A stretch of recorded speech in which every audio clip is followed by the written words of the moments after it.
Hello hi നമസ്കാരം. ശ്രീ ക്രിയേഷൻസിൻ്റെ പുതിയൊരു വീഡിയോയിലേക്ക് ഏവർക്കും സ്വാഗതം. ഇന്നത്തെ വീഡിയോയിൽ ഉൾപ്പെടുത്തിയിരിക്കുന്നത് ചക്ക എങ്ങനെ ഉണക്കി സൂക്ഷിക്കാം എന്നുള്ളതാണ്. ഇപ്പോൾ നല്ല വെയിലുള്ള സമയമായതുകൊണ്ട് ചക്ക കൂടുതലുള്ളവർക്ക് ഉണക്കി സൂക്ഷിക്കാം.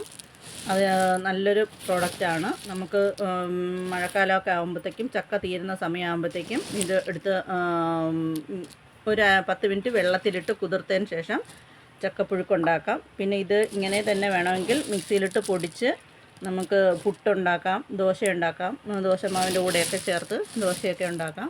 അങ്ങനെ എന്ത് സ്നാക്സ് വേണമെങ്കിലും നമുക്ക് ഇത് വെച്ച് ഉണ്ടാക്കാൻ പറ്റുന്നതാണ്. ഇപ്പോൾ നല്ല പോലെ ഉണങ്ങിയിട്ടുണ്ട്. ഇത്രയും നല്ല പോലെ ഉണങ്ങി സൂക്ഷിക്കണം.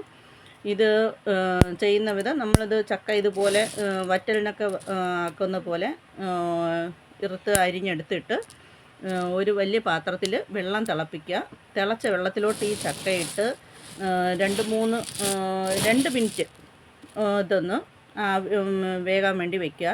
അധികം വെന്ത് പോകരുത്. 2 മിനിറ്റ് ഒന്ന് വാടി അതിനൊരു മണം വരുന്ന സമയമാകുമ്പോൾ മണവും വരും, നല്ലൊരു കളറും വരും.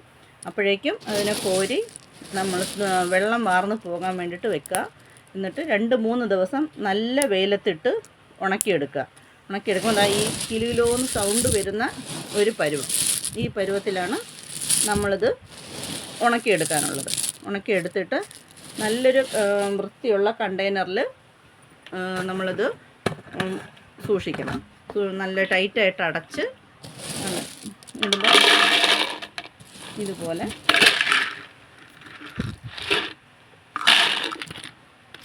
ടൈറ്റായിട്ട് അടച്ച് ഇത് നിറച്ചതിന് ശേഷം ടൈറ്റായിട്ട് അടച്ച് സൂക്ഷിച്ച് വെച്ച് കഴിഞ്ഞാൽ 1 വർഷത്തിൽ കൂടുതൽ കേടുകൂടാതെ നമുക്കിത് ഉപയോഗിക്കാൻ പറ്റും.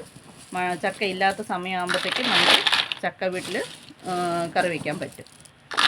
ഇന്നത്തെ വീഡിയോ ഇഷ്ടമായാൽ സബ്സ്ക്രൈബ് ചെയ്യാത്തവർ സബ്സ്ക്രൈബ് ചെയ്യുക, ബെല്ലും ഓളും കൊടുക്കുക, ലൈക്ക്, കമൻറ്റ്, ഷെയർ എല്ലാം ചെയ്യുക. പുതിയൊരു വീഡിയോയുമായിട്ട് വീണ്ടും വരുന്നവരേക്കും ബൈ.